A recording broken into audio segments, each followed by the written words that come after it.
This is something you guys have been requesting the hell out of for a long time.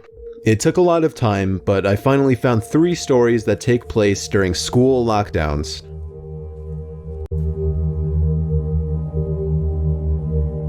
It was a typical boring day in calculus, only it was Friday, 7th period, meaning the week was almost over and spring break would finally be upon us, so everybody was getting antsy in their seats, I could tell.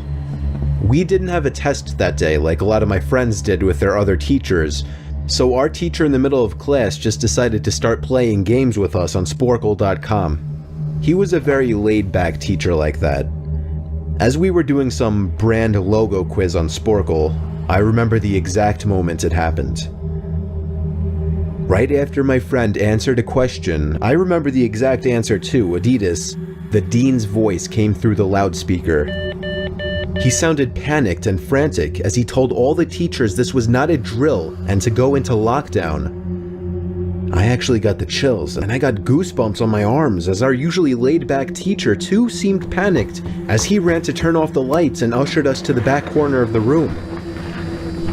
We all sat in silence for about 2 minutes, and then the usual buzzing that came from a panel in the back of the room ceased, indicating that the school must have cut all the power. We all looked at each other, realizing this must be serious. A few more minutes of waiting later, we heard a man screaming at the top of his lungs coming down the hallway. 2 girls in the class actually started crying, which made all of us even more scared. As the screaming got closer to the classroom, the lunatic-sounding man started banging on the lockers while screaming, "I'll kill all of you." It was at that moment that I started to fear for my life. My teacher shushed us as we all looked at each other to see our peers' reactions. The banging then moved from the lockers to our classroom door, and that's when one of the crying girls screamed no. The banging on the door only grew worse as the man started screaming, "Open up."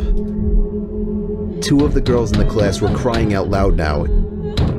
It felt like an eternity that man was pounding at the door, but eventually he finally continued down the hallway, screaming like a mentally insane person until we could not hear him anymore.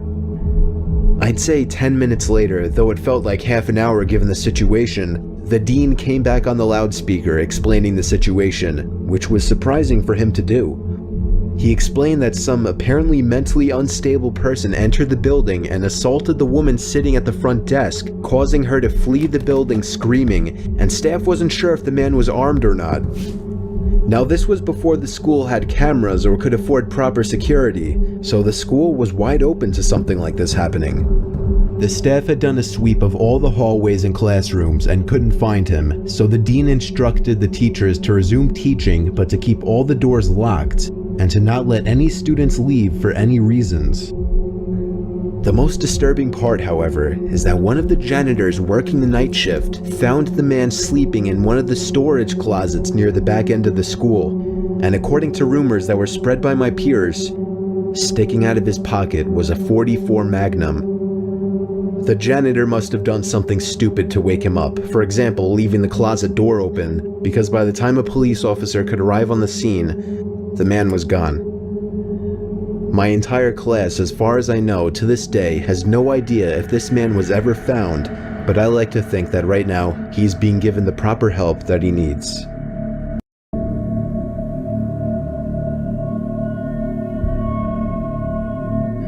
My school has 2 lunch periods. First lunch period is for all 6th graders and some 7th graders. The second lunch period is for the other half of the 7th graders and all 8th graders. The lockdown happened in the beginning of October. The day the lockdown occurred, it was overcast and rainy. During the first lunch period, I heard 4 loud booms. I personally thought it was thunder, but the entire lunch crowd started screaming. I was thinking those kids were just serious, but the campus security came in and started yelling at people to go into the multi-purpose room, and the kids who were in line buying lunch had to throw out their lunch and come inside. Me and some friends went inside the room along with a huge group of other kids. Everyone was curious as to what was happening. Our multi-purpose room is huge, and the back wall of the room is made of see-through glass. When me and my friends were rushed inside the campus, security was covering the glass with the curtains, and there were adults at every exit. My friend Eric was curious, as well as the rest of us, so he asked one of the adults what was going on. When he came back, he said, "You know how right in front of TMS there's those houses?" I replied, "Yeah." "There's this mentally disabled, crazy man that barricaded himself in front of his house, and he's threatening to commit suicide and kill the cops if he's evicted. He was walking around outside of school watching kids in a weird way," Eric told us. It turned out the man was also a registered sex offender, making matters worse. We were stuck in the multi-purpose room for a whole hour, taking up 2 periods. After the whole thing was settled, we were escorted to our classrooms one by one. I later found out that the man lives next to my friend Brandy, who told me about the previous Halloween when she saw the same man at his window cutting his arm and writing in his own blood, "Don't come here or I'll kill you," on his window. Of course, being Halloween, people, including Brandy, assumed it was just for the holiday.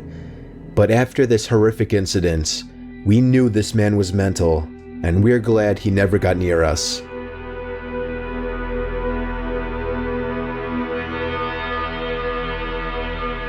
I'm 22 years old, fresh out of college, and I recently got a job at my old high school as a sort of computer intern in the school basement.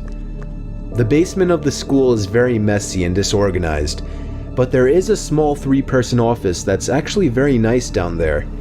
It has 3 nice big desks, 2 mini fridges, a flat screen TV mounted on the wall, and oh so satisfying air conditioning, a luxury the students and teachers cannot enjoy in the school. And of course all the school servers and other computery stuff. I got the job because 3 of my old computer teachers flat out adored me. I could actually consider them as real friends, not just teacher figures, so they all helped tremendously in landing me this job. It's been great, until something that happened a few weeks ago. My 2 co-workers that shared the office with me, Dave and Gary, weren't in the office at the time. They were upstairs working on papers or whatever. I was eating my sandwich during my lunch break when I got a phone call from one of the women in the front office telling me the school was on lockdown and that somebody, possibly armed, had entered the school. There wasn't much that I could do other than turn off the lights because, surprisingly, as nice as this little office was, it didn't have an actual door to it, just a big opening, and the door to the whole basement didn't even have a working lock. For my own safety, I did turn off all the lights in the office and my computer screen. I kept my phone on the desk, texting both Gary and Dave, but they wouldn't respond. I sat down there in the dark playing games on my phone for like 20 minutes, waiting for the call from up front to tell me to resume working. I had no idea what was happening. I couldn't hear what was going on upstairs from down here, but I was not allowed to make any calls until I was informed that the lockdown was over. Then the noisy basement door opened. As the creaking echoed across the basement and into my office, I sat up from my seat, wondering if I should call out Gary or Dave. I was eager to get some info from them. Someone then came running down the stairs and their footsteps were approaching my office. I pushed away my chair and crawled under my desk. Somebody entered the office but did not turn on the lights. There was just silence. I can't even describe the fear I was experiencing. I felt like if I made one sudden noise, I'd be a dead man. Suddenly, my phone dinged as I got a text message. I felt my entire world shrivel up and die at that one moment as I clenched my teeth in fear. Footsteps suddenly moved closer to me until I finally dove out from under the desk in capitulation, begging whoever it was not to kill me. And just then, someone grabbed my arm and pulled me up. It was some guy in a red plaid button-up, jeans, and a reddish-black cap. He told me, "It's okay, I'm just down here hiding with you." "What's going on up there?" I whispered to him. He kind of ignored my question and asked me if there's an exit down here. I told him, "Yeah, around that way." Before he could do anything else, I asked him, "Who are you?" There was a brief moment of silence. Before he started explaining he was coming in to pick up his son, when a teacher told him to hide. After his explanation, I checked my phone and saw the text I received was from Dave. It said, "Dude, this is crazy. Some guy with a gun shot Mr. Buckley. He's wearing a red shirt and a hat. Whatever you do, don't come upstairs." I was about to reread that text out loud to the man until I realized. I looked up and felt my stomach sink. The man seemed to catch on to my suspicious stare. Panicking, all I could think to do was to run for the upstairs. A gunshot echoed through the basement and I could hear the bullet ricochet off something metal in the darkness. But thank God the bullet missed me and I made it upstairs. Fortunately, police were waiting at all exits, including the basement exit, and caught the man the second he opened the door. More good news, our teacher Mr. Buckley survived the gunshot. It was later determined that the man and Mr. Buckley had some beef for whatever reason, but that was never revealed. All we know is that Mr. Buckley couldn't have done anything that would have warranted this kind of reaction. And I know that the sound of that gunshot will forever echo in my mind. I was 16 in my junior year of high school. I had 9 periods in a school day. 5th period was lunch, and straight from there was my astronomy class. My astronomy class was actually held in one of the 2 basement classrooms of the school. My high school was big, there were 3 floors, and even that wasn't enough to accommodate all the classes offered, so the school built 2 classrooms in the basement. It was honestly kind of creepy down there when nobody else was around. It used to be a janitorial area, however it was remodeled to better resemble a typical hallway. The only thing, there were no intercoms or loudspeakers down in the basement at that time. For that reason, no classes were held down there first period for the morning announcements. Everyone referred to this little section of the basement as the chamber, and everyone always tried to get classes down there just because it was air conditioned and the classes were typically easier. Plus it had its own bathroom down there. We had a quiz in astronomy that day. Usually I was one of the first done just because I found the class easy. After I finished my quiz, I texted my friend who was in the other basement classroom to meet me in the bathroom because I was bored. He told me okay. I walked out of the classroom and down the small hallway to the bathroom. A few seconds later, the door opened and my friend JJ entered the bathroom. We were joking around for a while until JJ checked his phone and said someone texted him saying the school was going on lockdown. We both looked at each other with the same grins. Neither of our teachers saw us leave the classrooms. That meant we had free range of the school while it was on lockdown. We agreed to sneak upstairs and look around the hallways just for the hell of it. The worst that would happen is that we'd explain how we couldn't hear the announcements in the basement classrooms. Upon opening the basement door to the main floor, we were surprised to find all the lights had been turned off, so the hallways were pretty much pitch black aside from the light pouring in from the doors in the lobby. This was legit because usually the lights were left on in the hallways during lockdowns. Something was going down, and we didn't know if we were even comfortable walking around now. JJ stepped out a little further into the hallway, and I followed suit. JJ then looked down the hall and said, "Who's that?" I looked, and emerging from the darkness was a man. At first we couldn't tell if he was a teacher or not, but as he got closer, we realized this guy wasn't dressed at all like any staff member. He was dressed like a bum. "Alright, let's go," I told JJ as we hurried back down to the basement. He surely saw us, whoever he was. We saw both classrooms had their doors shut and lights off, so to avoid making a scene, we decided to hide in the bathroom. I shut the light first thing and then we both went to hide in the corner stall. There was complete silence in the room, no ventilation, no heaters, nothing. Just the sound of me and JJ breathing, and an occasional drip from the sink. The door to the bathroom suddenly opened, and light from the hallway poured into the bathroom for a brief moment. The door shut, and the bathroom was once again pitch black. Me and JJ tried our best to control our breathing. The room was so silent that we could hear somebody walking over to our side of the bathroom. The person stopped and started breathing really heavily, as if they were out of breath. Me and JJ were both scared to death. JJ did something very dumb. He whispered in my ear, "We have to crawl out through the other stalls." The room was so silent, however, that even JJ's whisper could be heard from across the room. The heavy breathing outside the stall stopped, and the person tried pressing the stall door in. That was when I whispered, "Go, go," to JJ. We both crawled under the sidewall to the next stall over, and then the next stall, and then finally out to the other side of the bathroom. The person was now full on banging on the stall door. Me and JJ hopped up off the floor, opened the door, and as the light filled the room again, we saw the guy from upstairs in the corner. We pounded on the door to JJ's class. The teacher let us in within seconds.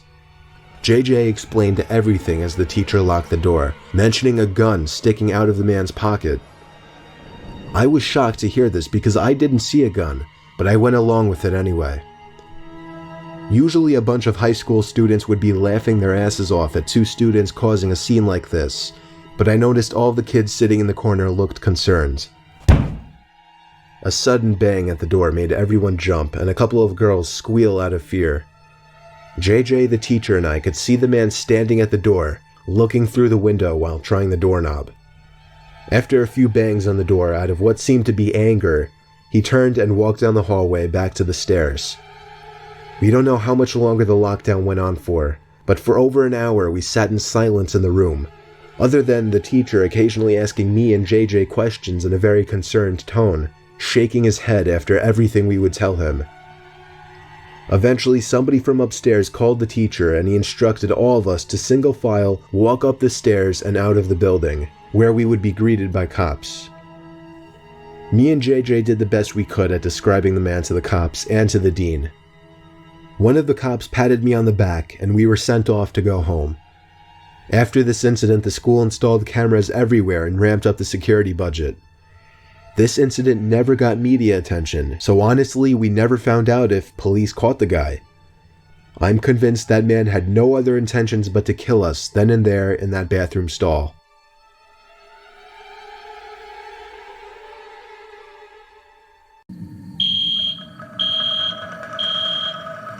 I was 14, 8th grade, last year of middle school. I had to go. So I got up from my seat in math class, took the wooden plank that was supposed to be the bathroom pass, and strolled through the hallways to the bathroom. The bathroom on the main floor had a sign on it saying out of order, use upstairs or downstairs bathroom. A random older guy walked up to me and asked with a smile on his face if I knew where the nearest bathroom was. I told him yeah, either upstairs or downstairs. He thanked me and walked to the stairs. So to avoid more potential conversation with the guy, I went down. I wondered who that guy could be. Definitely not staff. Maybe a parent. I went down to the lower level, which was literally only for bathrooms and extra locker rooms for the sport teams. I opened the door to the bathroom. The light was off, as usual for this bathroom since it was the least used one. I went to the stall and shut the door. I covered the toilet seat with paper and sat down. Suddenly, there was a white light flashing in the bathroom, and I heard the sound of the fire alarm outside of the bathroom. It was a fire drill. My heart dropped because I didn't know what to do. It was the first fire drill of the year. Would I get away with just using the bathroom while everyone else was outside? At this point, I figured I'd just do it. The flashing light got a bit annoying, as did the alarm coming from outside. Suddenly, the alarm got much louder.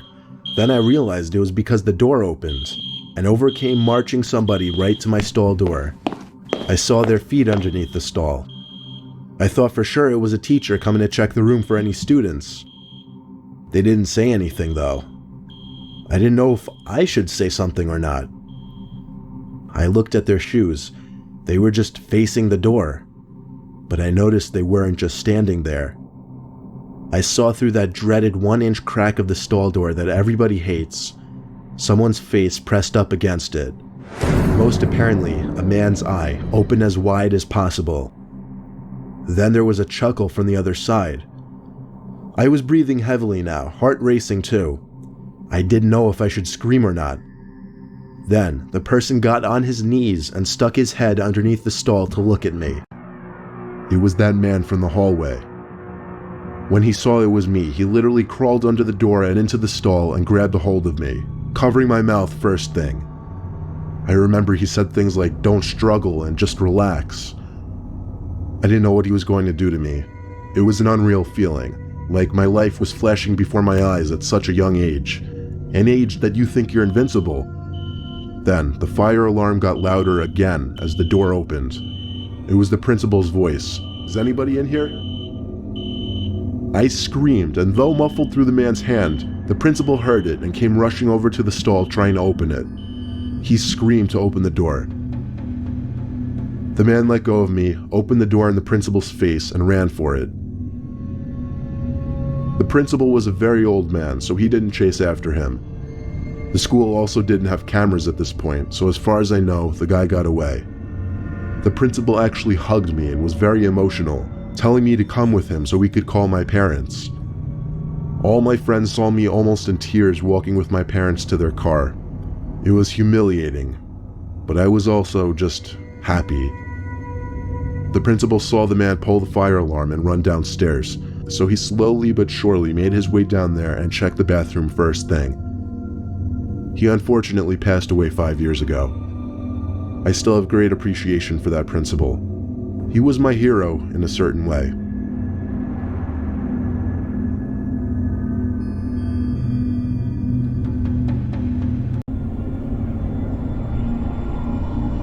Back in high school, fire drills were usually a lot of fun, depending on what class you were in and which friends you were with.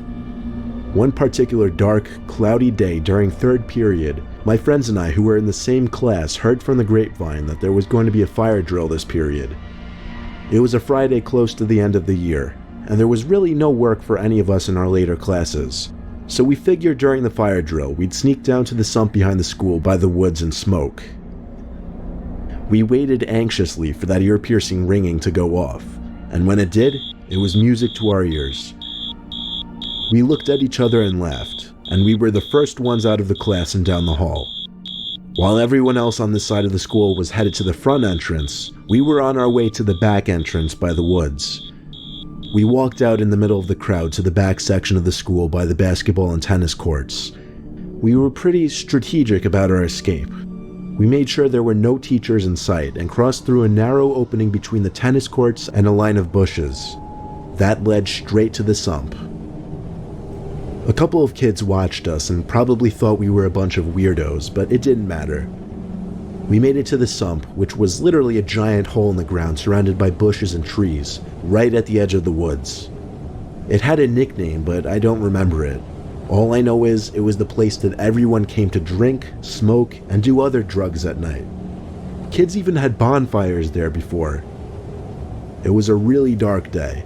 The clouds were a darkish gray, giving the morning an almost early night kind of feeling.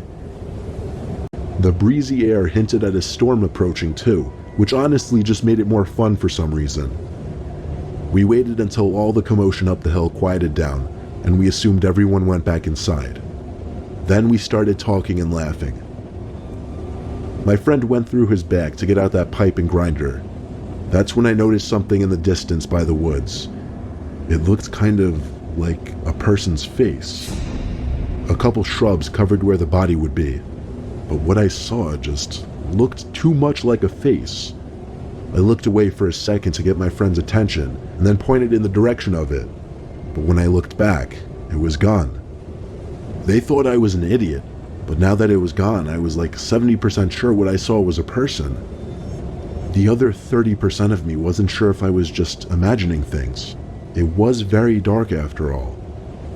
They didn't want to move though, so I didn't either. We smoked, and the higher I got, the more paranoid I got. I secretly never really enjoyed smoking too much for that reason. It gets me paranoid. But I went along with it just because it was what my group of friends did. Now that I was high, all that I was thinking of was that face in the woods. Did someone see us? Were we going to get in trouble? That's all I could think about. My friends wanted to walk through the woods now to an old shack that used to be used by the school for something. It was about a minute walk into the woods. I was uncomfortable with it. The air started to feel moist, and I started to feel those tiny pre-storm rain droplets. I once again warned them that we should go back because of the storm. They kind of ignored me. On the way there, I swore I could hear footsteps that weren't ours. But honestly, I was so high I didn't even know where I was hearing them from. In front of us, behind us, to the left, right, I had no idea. Then, from behind us, I was sure I heard a big stick snap in half. I stopped and turned around, saying loudly, "What that?" My friends stopped too, but they didn't hear it apparently. There was nobody visible behind us, and once again my friends thought I was an idiot. Apparently I seemed like I was losing my mind because I became the blunt of all my friends' jokes after that. The big old shack finally came into view. It was bigger than I remembered, and more creepy looking. The school stopped using this old building years ago, probably because it looked like it was about to collapse. Even the path that led to the front door had grass growing through the cracks. The front door was wedged open, of course. Surely students came in there all the time. My friend Jack pushed open the door fully with force. It was so dark in there. There was little light from outside to begin with. It seemed like there was just a bunch of old empty crates, a lot of them smashed to pieces. There was a kind of nasty smell, however, one that my friends didn't remember the last time we were in there. The sound of something squishy plopping on the ground, and then a foot hitting the wood floor made us all jump. In the corner of the room was the shadow outline of a really tall person. We could only see him due to the little amount of light sneaking in through the window. We didn't scream or anything. We simply walked out the door the way we came in and walked quickly back in the direction to just go home, forget about what just happened, not to tell anyone, and never go back to that shack again. And that was exactly what we did.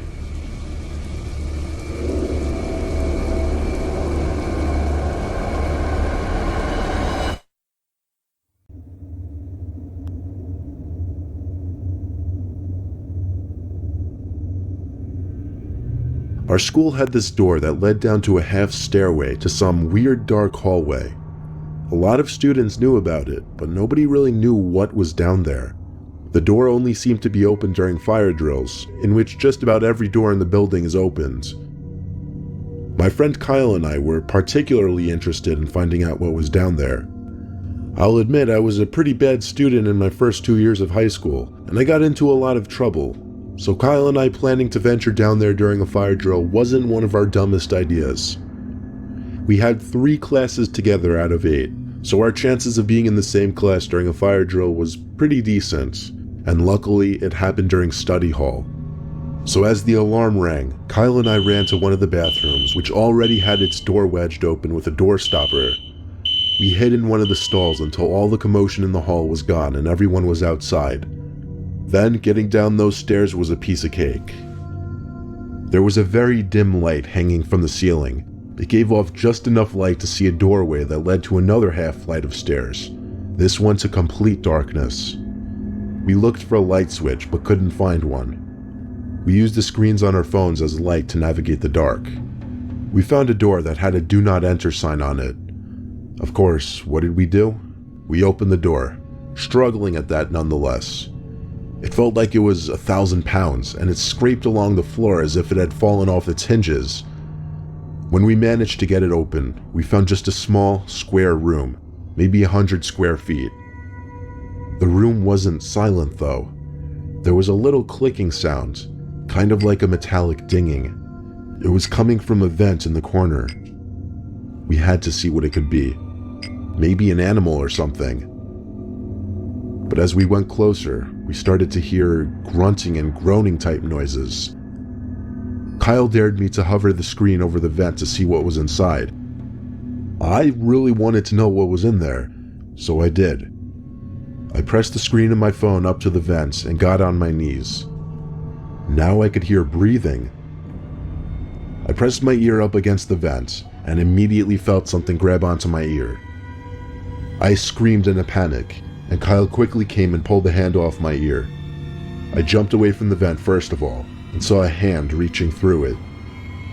Kyle and I ran out of there, shutting the "Do Not Enter" door behind us and running back upstairs to the bathroom.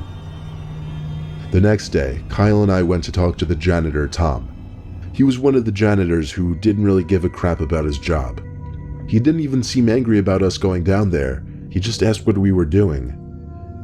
We explained what happened and asked if there was somebody working in the vents. He said nobody had been in that room for years, nor was there any way into that vent down there. Kyle and I looked at each other, and I knew his heart sank just like mine did, as we both stood there wondering, who was in that vent down there that day?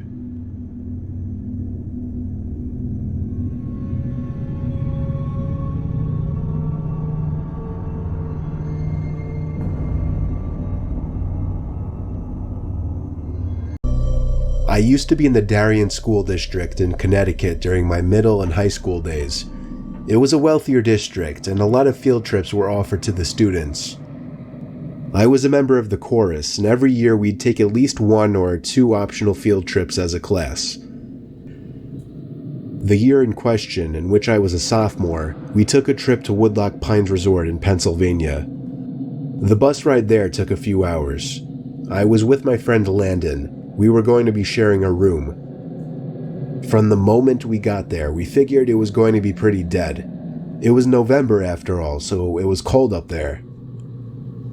We had 3 days planned for the trip, and there were 4 chaperones. They weren't really following us at all times, we just had to tell them what activities we'd be going to do. The first day was fun. Landon and I, along with 2 girls who we were friends with, did some go-karting, rock climbing, went in the pool, and then we went to eat dinner. After dinner, we went back to our room and just hung out for a while. For the record, not all of us students were able to get rooms next to each other. The room was ground level, and there was a clear sliding door that provided a view of the lake down the hill. We went back out for a while, then came back to the room at about 10 o'clock. We left the blinds to the door open because the moon was giving off a cool reflection on the lake down below. Little did we know that would be the start of a nightmare. If I had to guess, I would say it was a whole hour of us just rolling around in both of our beds trying to get comfortable, occasionally talking, before Landon, whose bed was closer to the door, screamed. I had no idea what was going on, why he could have been screaming or if it was a joke, until I looked at the door. It was a sight from a horror movie. There was a really tall, skinny older woman with long grayish hair standing on the other side of the door, with her hands cupped up against the glass next to her face, as if she were trying to better see into the room. The woman then walked away. Landon looked at me, I guess waiting for me to get up so he would have the confidence to get up as well and run outside after her. When we did, we didn't see her anywhere though. The cement trail that ran past each and every room of the building was void of any people. There was nobody on the surrounding grass, nor anyone walking down the hill. We both saw the woman though, so we knew we weren't seeing things.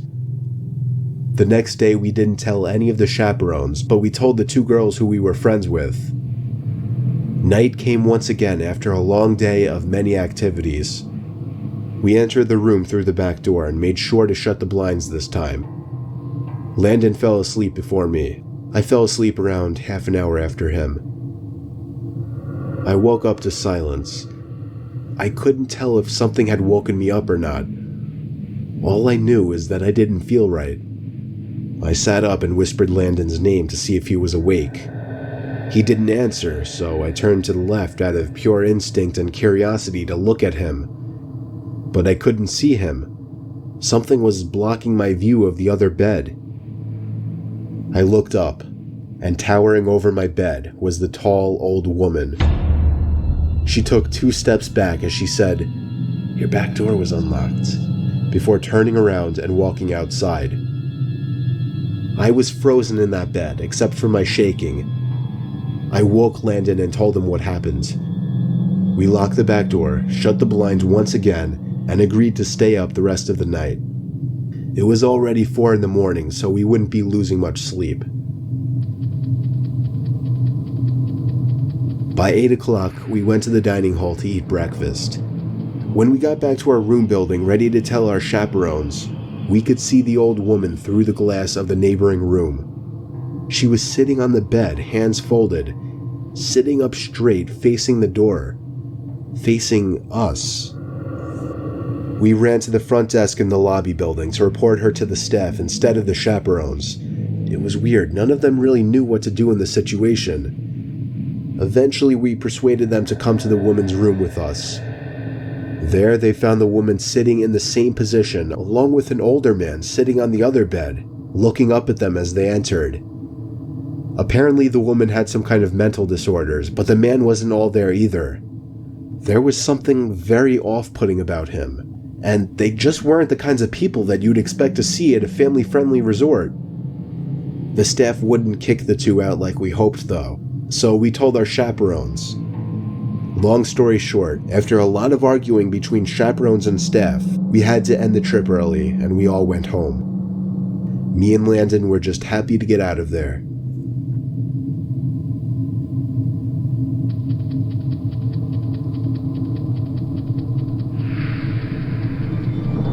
When I was in the 4th grade, my class took a field trip to a rural zoo-type place about an hour away from our school. I remember vividly it was a cloudy day with the occasional raindrop or two falling. The zoo was kind of small, but it was kid-friendly. It had a decent amount of habitats, mostly smaller animals though, nothing exotic. There was also a big building as part of the zoo where taxidermied animals were put on display, along with other interesting attractions that I don't really remember. Admittedly, I was kind of off in my elementary and middle school years. I would do weird antisocial things and my teachers and my mom would pick up on it. For whatever reason, when we were touring the building as a group, I decided to walk into one of the bathrooms without telling any of the teachers. I did my business, washed my hands, and entered back out into the hallway. Nobody was around. I walked down one of the hallways we hadn't crossed yet. I still vividly remember the dim, moody lighting and the scarlet red carpets of the hallways. My 8-year-old imagination was going wild as I witnessed all the stiff, lifeless animals that were once alive behind the glass boxes. I stopped in my tracks when I saw some man, obviously hiding behind a stack of chairs. I think I laughed, thinking the man was joking around. He came around from the chairs and walked over to me, asking where the group went. I said, "I don't know." He grabbed my hand and told me to follow him. I must have thought he was taking me back to the group. He led me to an exit door which led to the back section of the building by a couple of dumpsters, a few benches, and the woods. When we got outside, his tugging became a lot more aggressive, and his grip became tighter around my arm. He was pulling me into the woods. I didn't scream or cry for help, but I remember the feeling I felt in my stomach, like I was so afraid that I could throw up. The man let go of me and ran into the woods. I think I laughed and ran into the woods. Moments later, while the teacher was leaving the group, and I decided to sneak off on our own to look for anything interesting. When we walked off in the direction of the tallest building, we saw a hole in the ground. It was dug by the back door of the building, which had been sealed off. In the hole was a ladder which led down to the concrete floor below. We both looked at each other and knew we had to do it. Ben climbed down first, then me. Luckily, this was just around the time Apple started putting flashlights on their phones, so we had a source of light. It was creepy down there. There were a couple of beer bottles, one graffiti tag on the wall, and dusty wooden planks everywhere. There was a wooden stairway which led up to complete darkness, since all windows and doors had been sealed shut from above. We had already gone as far as to enter the building, so we figured we'd go up the stairs too. I went first, and with each step, the creakiness of the 100-year-old wood made me feel as if I was going to fall through each and every step. Ben followed suit. This floor of the building was very tight. It seemed like there were many openings going off into different, smaller rooms. It was so dark in there you would never even guess it was daytime. Ben and I were honestly starting to get creeped out in there and agreed to go back outside. But just then, there was a noise in one of the tiny rooms. like a big rock hitting the concrete floor. A normal instinct would be to run, but Ben and I froze, locked eyes for a moment, then both tiptoed over to the opening of the room. We shined the lights into the room and ran. We ran back down the stairs and then up the rusty ladder back outside and ran into the woods.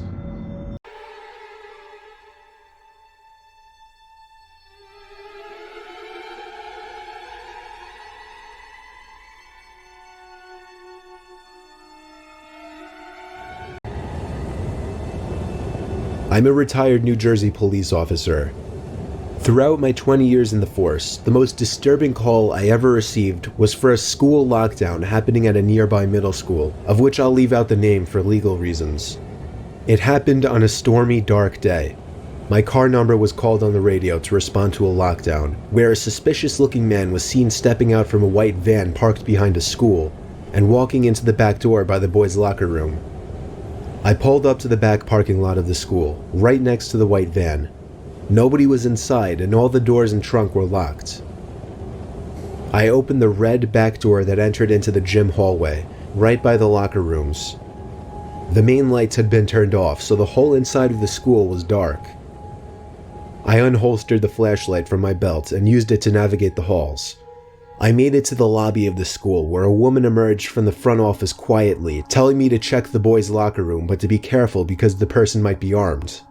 I called for backup on my radio and was assured backup was already on the way. I made it back to the hallway I entered from, where I found the boys' locker room right next to the exit. I pushed it open very quietly.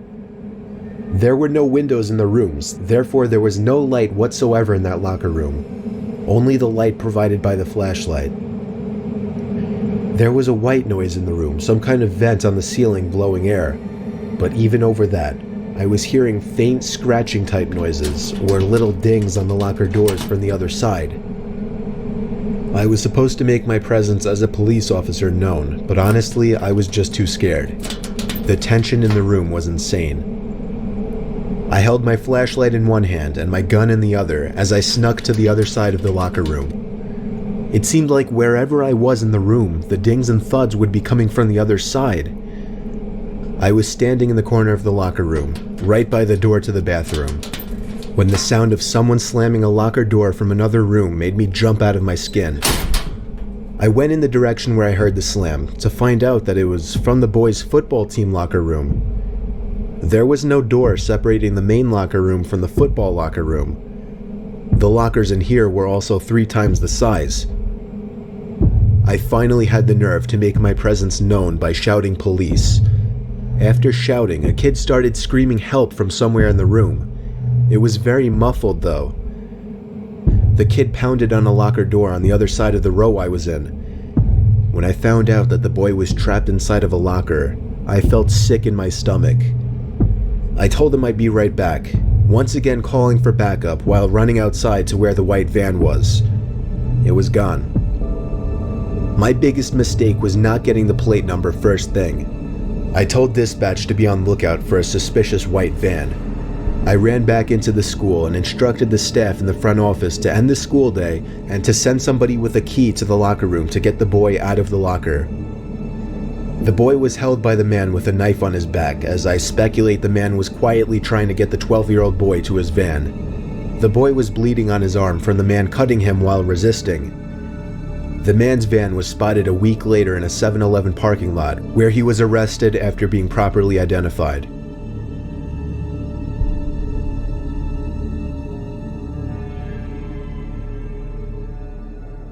I ran off for a flimsy brown barn that had living quarters on top and climbed the stairs looking for a good spot. There was still furniture inside, and personal belongings lay scattered across the floor. I maneuvered over broken dishes, tattered clothes, and crumbling books, eventually coming to a small room with a closet. Jackpot. There were even long black dresses still hanging on the rod that I could hide behind. I stepped inside and managed to force shut the folding door. My only illumination was a slit of sunlight that shone through the crack in the door from a nearby window. I crouched down with knees tucked into chest and waited. Some time passed and there was still no sign of my seekers. I waited some more, debating if and when I should give myself up. After nearly an hour, this was starting to get boring. My head drooped.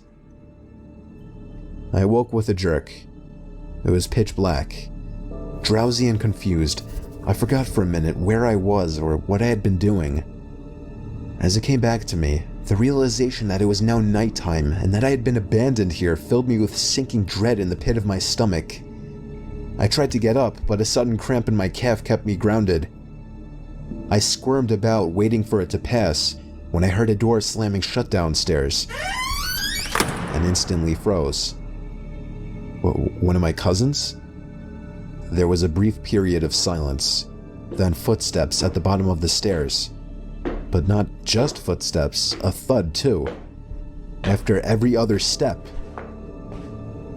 These weren't the footfalls of a child. They were slow, heavy, deliberate. I held my breath, praying they would go away. They did not. The noises continued to ascend.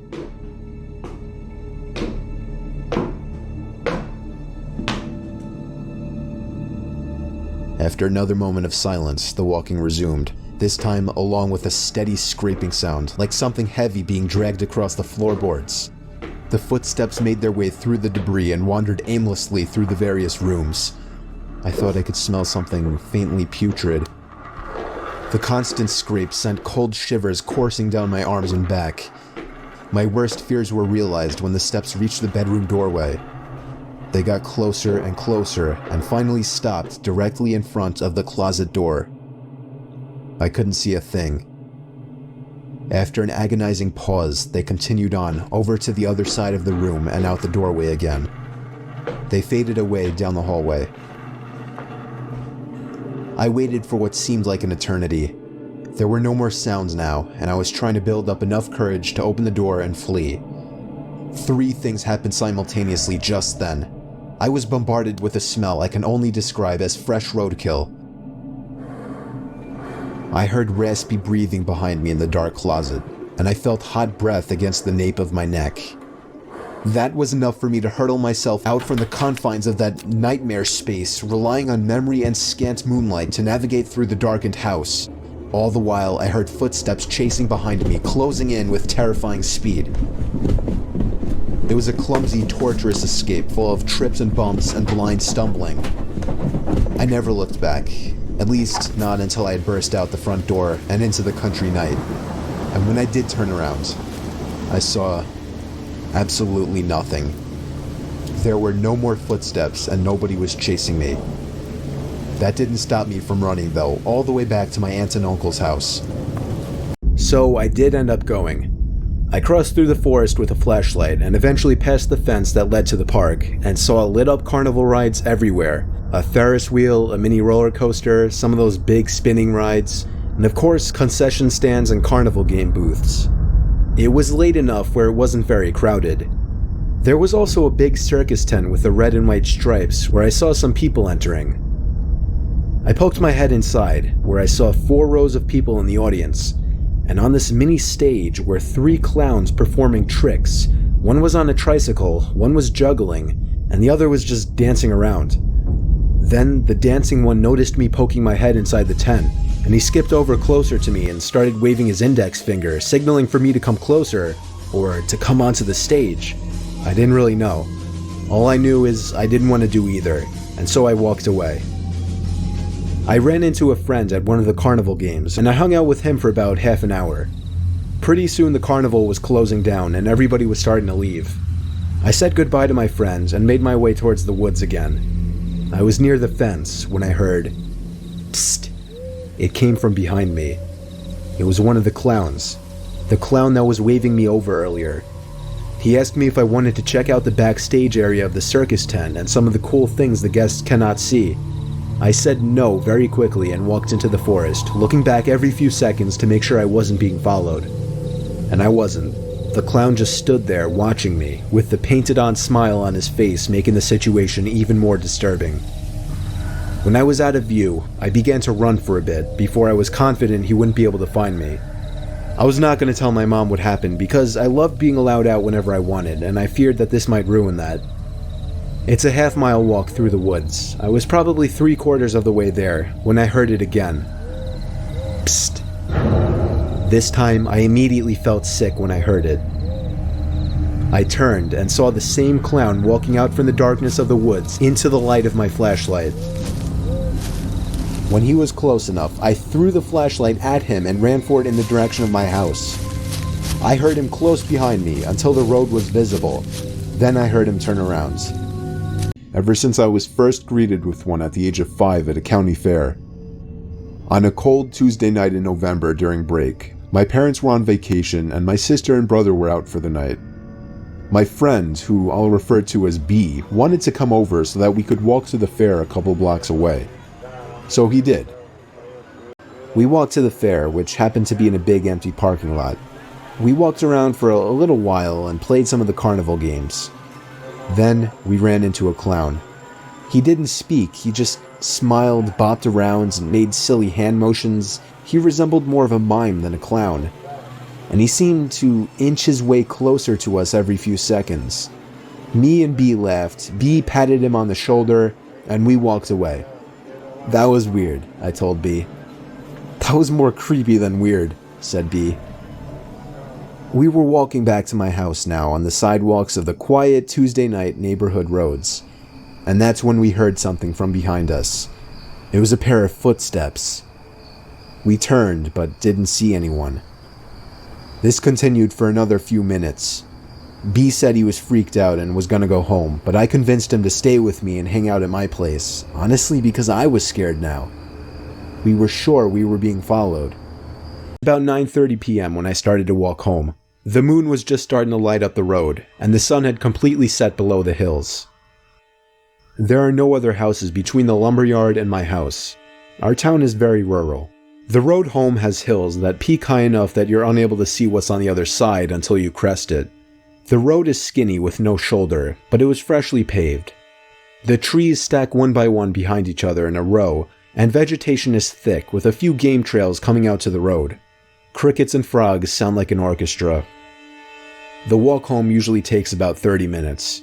I've done it so many times that I entertain myself with music. I put in my earbuds, throw on some tunes, and away I went. I was about halfway home when I heard what sounded like a high-pitched cackling laugh. What the hell was that? I said to myself out loud. I took out my earbuds and stopped. I thought maybe it was part of the music, but something about it didn't fit into the song. I stood there motionless, looking to hear the same sound again. However, the frogs croaking were so loud that not even a scream could be heard. I thought nothing of it and walked home. Having them skip across the fresh pavement was oddly satisfying. I kicked a rock and it skipped across the pavement and landed next to something strange laying in the dirt on the side of the road. It looked to be a bright red ball. I picked it up, I gave it a little pressure, and it squeaked. Immediately, I knew what it was. This is a clown nose, I said to myself. What the hell is this doing out here? I kept it and carried it to work to show the other staff members. I even put it on and gave it some honks. It got a few laughs. The day went on as usual, and around 9:30 p.m. I clocked out and began my long walk home. I forgot my earbuds at home, so I was unable to listen to my usual music. While on my way home, I was able to make out a faint image of a figure about 150 yards away of what looked like a deer standing in the middle of the road. It was hard to make out as the fog hovered over the ground and the moonlight backlit the animal. As I got within 100 yards, it must have gotten spooked. I could see a rough outline scamper back into the forest. Little did I know this was not a deer, but something more sadistic. I passed the spot in which the deer had taken off back into the woods. As I walked by, I heard footsteps about 20 yards behind me. I thought this was strange, as I have never seen a deer come back onto the road once it was scared off. Before I could look back, I heard, "Hey there." I turned my head to see a clown standing in the middle of the road with his hands behind his back. He wore baggy pants and a baggy shirt that was obviously meant to be a clown costume, but it was very dirty. So dirty that the colors faded into stains. His makeup ran down his face and his eyes were black. He tilted his head to the side and said, "You have something in mind." I need it back. He gave a small little laugh after he spoke. I don't have anything of yours, I said as I started to walk backwards. My house was still a quarter-mile away. This is when the situation went from odd to terrifying. He said, "Well then, if you don't have my nose, I'm gonna need yours." He pulled something out from behind his back, and I'm not gonna lie, it looked like a machete. I turn around, and with all my might, I take off running down the middle of the road. I could hear his bare feet running. I didn't look back as it could slow me down. The blades of what I assumed were two machetes dragged on the asphalt. I was in great shape, but I could still hear his footsteps getting louder, signaling he was getting closer to me. He would even let out a little giggle that would feed my adrenaline even more. My lungs started to burn. I began to crest the hill. At this moment, I could hear him almost right behind me, just about touching me. And then out of nowhere, a truck crests the hill with its headlights shining on me. I waved my arms in sheer panic. He stopped. I quickly looked behind me to see nothing. No clown. I told the man in the truck what happened, and he called the police. As the car neared, it slowed down and came to a stop right next to me.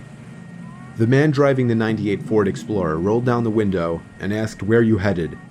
I told him my house was just down the road and beyond a right turn, probably slurring my words beyond comprehension. He chuckled and told me to hop in. I thanked him and joyously hopped into the truck. I was exhausted, and I remember completely disregarding things the guy was asking me because I was so close to just passing out. And that's what happened. The memories of being in that truck turned to a fog as I'm sure I passed out.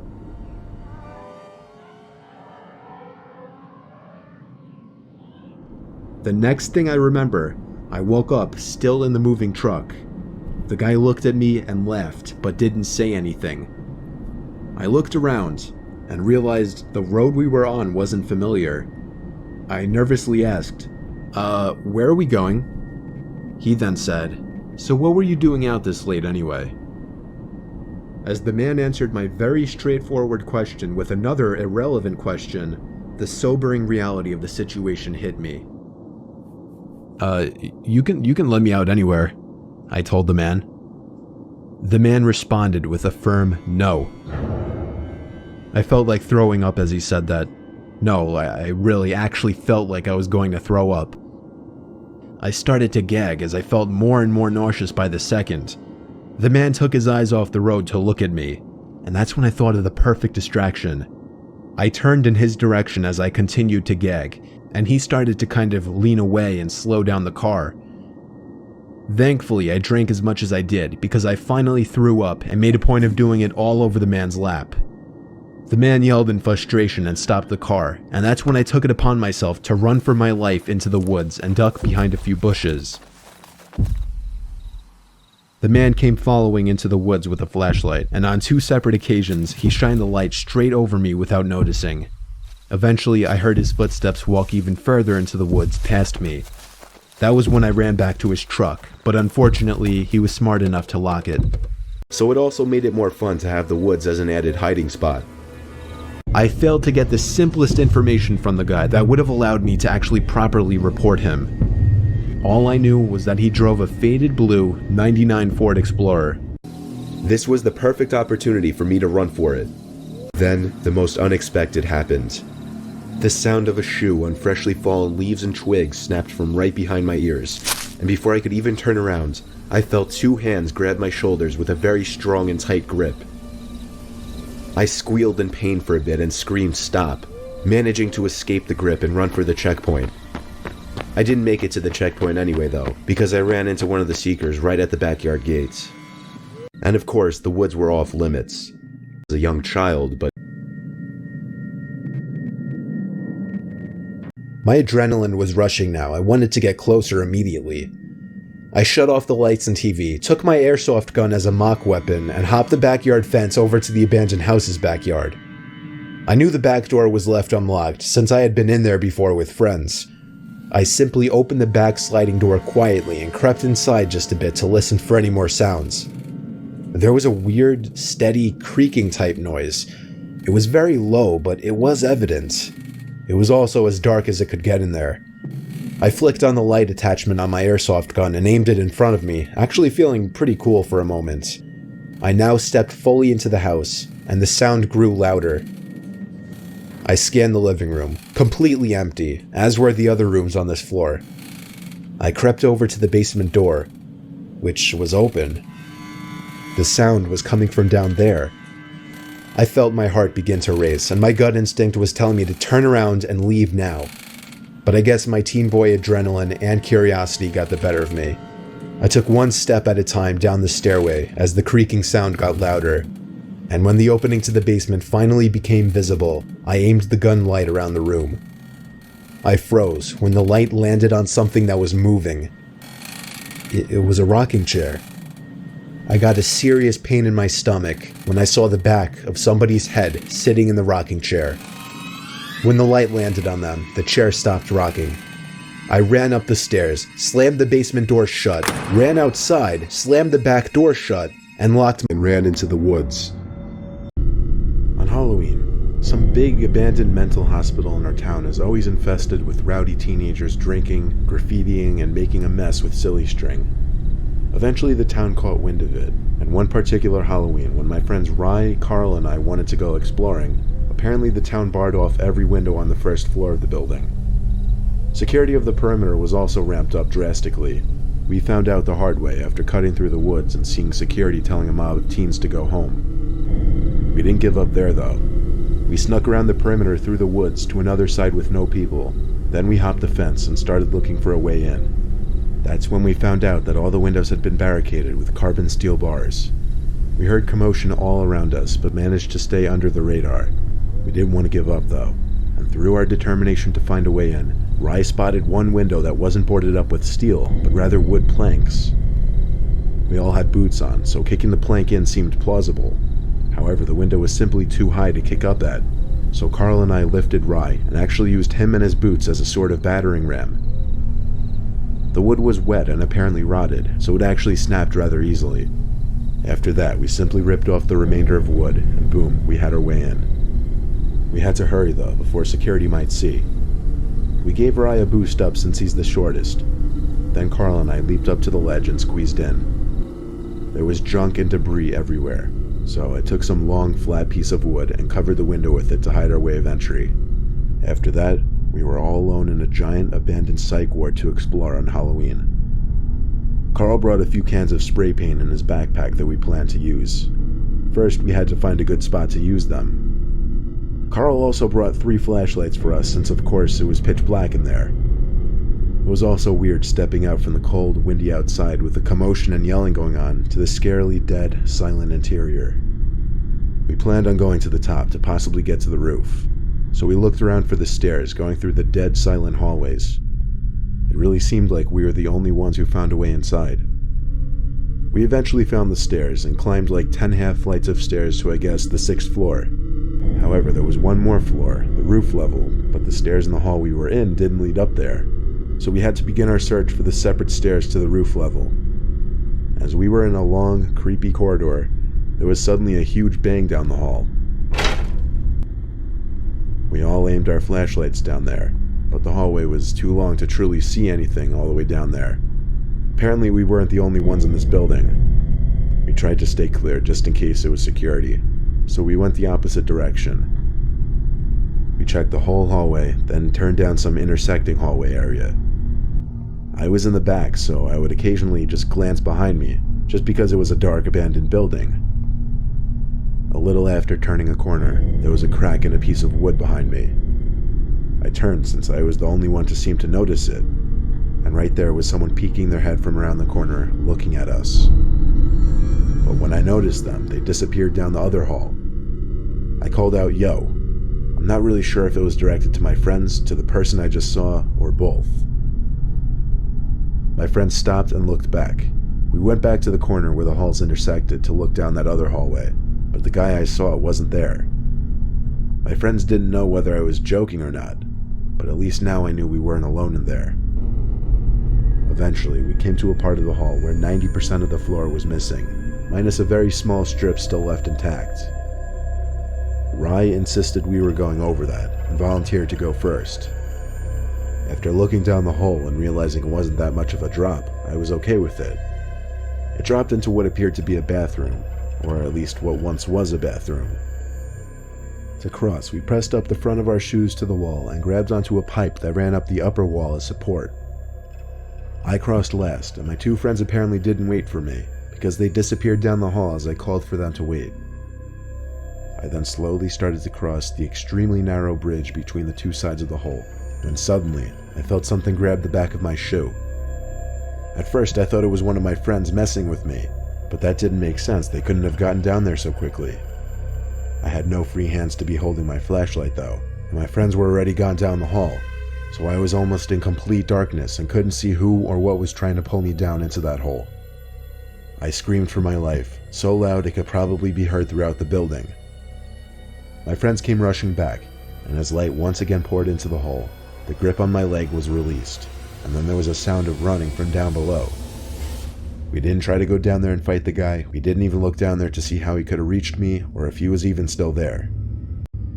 I just forced my friends to come with me all the way down the stairs back to the first floor. But now we had another problem. We forgot how we got in. There was only that one window which wasn't barred up with steel, and we blocked it with wood. We were looking around in a hurry because of what happened. Nobody would play a joke like that. It felt like we were navigating a maze down there on the first floor looking for that stupid window. Every corner we turned, I was afraid we were going to see that face, peering from another corner. And it happened. Since I was now the one leading the three of us, I was the first to see it. At the end of the hall we were running down, there was that person hiding half his body behind the wall. This time, as opposed to last time, however, I could actually see that he was wearing a mask. Was it the same person who tried grabbing me through that hole? I don't know, but I still don't doubt it. We turned the other way and ran. We didn't stop running until we finally found that window we entered through.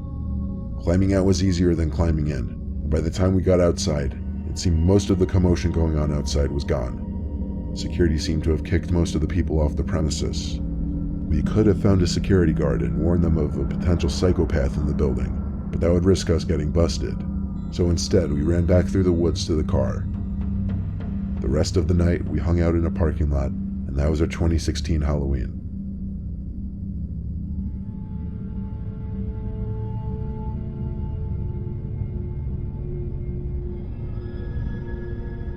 So when I wasn't eating, I was mostly just sitting in that room with the TV on in the background, and doing schoolwork on my laptop. Ironically, the thing I was doing the least was keeping an eye on the monitors. Night came. I started wondering where in the house I should sleep, since surprisingly, we hadn't discussed that.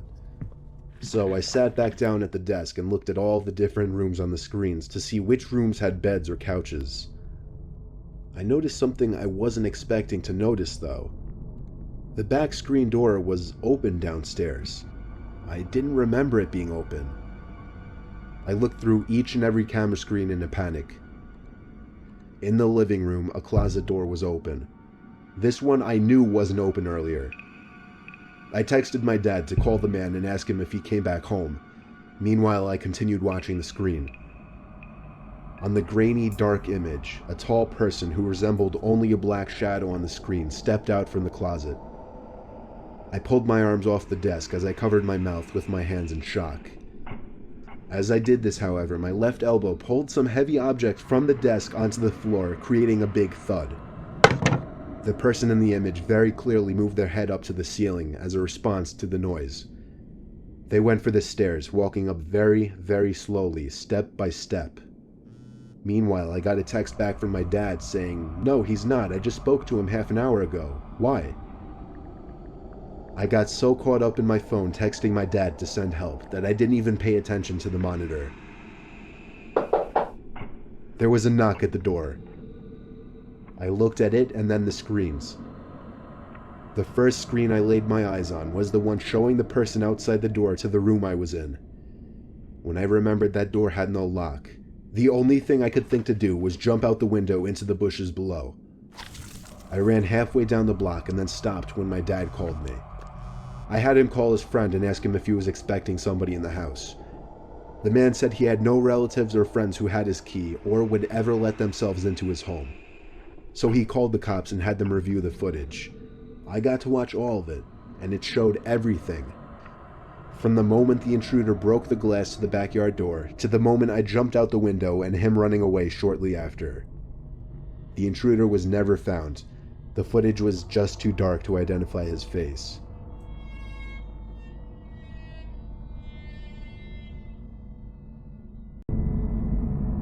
One day I agreed to house it for a friend just for the night. He and his family were going on a short vacation and needed somebody to watch their pets and house. I agreed to do it for a small amount of money. I'd been to his house many times before, so I was familiar with the layout. Nothing eventful happened at all the entire day. I just fed the 2 cats, the fish, and the birds. I went to sleep on the couch in the sunroom because it was my favorite room in their house.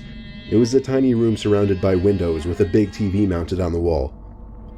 I fell asleep with the TV on, but I woke up not long after. I turned it off, and now the room was dark. I tried to go back to sleep, but I thought I heard the sound of the PVC gate closing outside. I thought it might have just been the wind.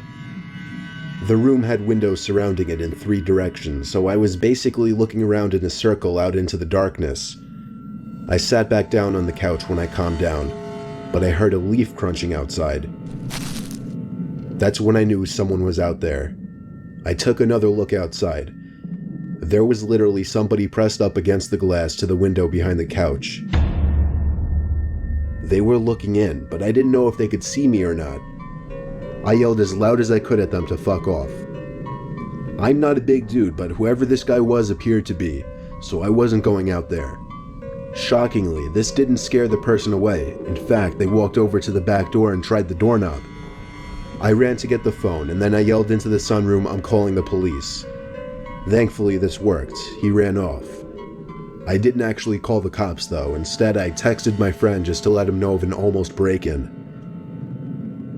I slept through the night in an upstairs bedroom, locked. I used to use Snapchat a lot last year and the year before. This story takes place during the summer of 2015 when I was 14 years old. I would Snapchat this one friend of mine regularly. We were both on each other's best friends lists. I'll call him Ben for this story. One night, he hadn't snapped me in a while, so I sent him a funny picture. He didn't open it for a while, so I sent another funny photo of myself. Coincidentally, I happened to be in the app when I saw that he finally opened them. Usually he would respond within a minute, but this time he didn't respond at all. I decided to text him instead, saying, "What's up?" I got a red receipt within the minute. No response though. I didn't know what was up with him or if I did something to piss him off, but I wasn't going to beg him to respond to me, so I put my phone down and focused on something else. Eventually, I started having a conversation with one of my other friends through text, and somehow Ben's name came up, and the fact that he had lost his phone. I made sure my friend was absolutely certain that Ben was still missing his phone, and he said yes. I called Ben's house phone number. His dad picked up. I asked to speak with Ben, and Ben himself confirmed he was missing his phone. I told him somebody had his phone because they were opening his Snapchats and reading texts. He freaked out and told me to come over, but I really didn't want to. I told him I'd message them asking to return the phone. I sent a bunch of texts to the person. It said read for every single one of them, but I didn't get a text back. Instead, I eventually received a Snapchat from Ben's phone. I opened it, and it was a picture of a really weird-looking guy with a huge smile on his face. And the caption was, "Coming over." I called Ben once again to make sure he didn't have either of our addresses on his phone. To my dismay, he had both of our addresses on his phone. I received a text from the guy while I was on the phone with Ben, saying, "You're good looking." Ben didn't have Track My iPhone enabled, so he couldn't even try to track this creep.